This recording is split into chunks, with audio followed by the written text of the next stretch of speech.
जगद्गुरु तुकोबार यांना माहित आहे,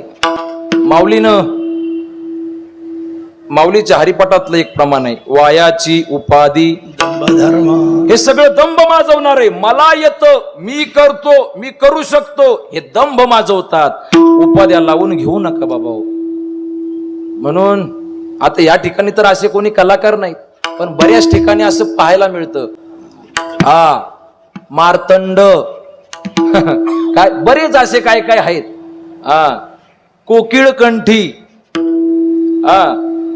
अजून बऱ्याच आहेत. मला कधी कधी आमच्याकडे पण काही कमी नाहीत, पण आम्ही सगळ्या झाकून ठेवले आहेत. का? वायाची उपाधी दंभ धर्म, म्हणून आम्ही ते बाहेर काढत नाही.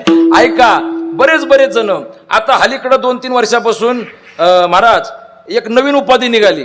काय? जी आम्हाला शाळेत सुद्धा शिकवली नाही. कीर्तनकारासाठी ती राष्ट्रीय. काय काय उपाधी? राष्ट्रीय. मला सांगा, मी ते एक दिवशी वाचलं, पहिल्यांदाच वाचलं पत्रिकेत. काय? राष्ट्रीय कीर्तनकार हबप अमुक अमुक. मी डायरेक्ट शाळेत गेलो. तुम्ही म्हणला आम्हाला सांगितलं का नाही, असं शिकवलं का नाही राष्ट्रीय कीर्तनकार सुद्धा असतो? सरांनी म्हणलं मला जरा फोडून सांग. म्हणले काय फोडून सांगायचं?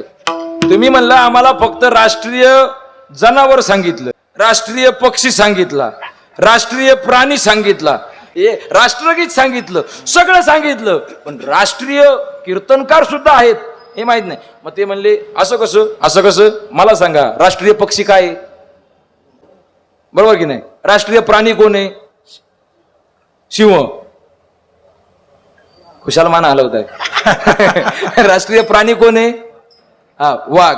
राष्ट्रीय कीर्तनकार कोण आहे? अहो एक असेल तर सांगाल ना.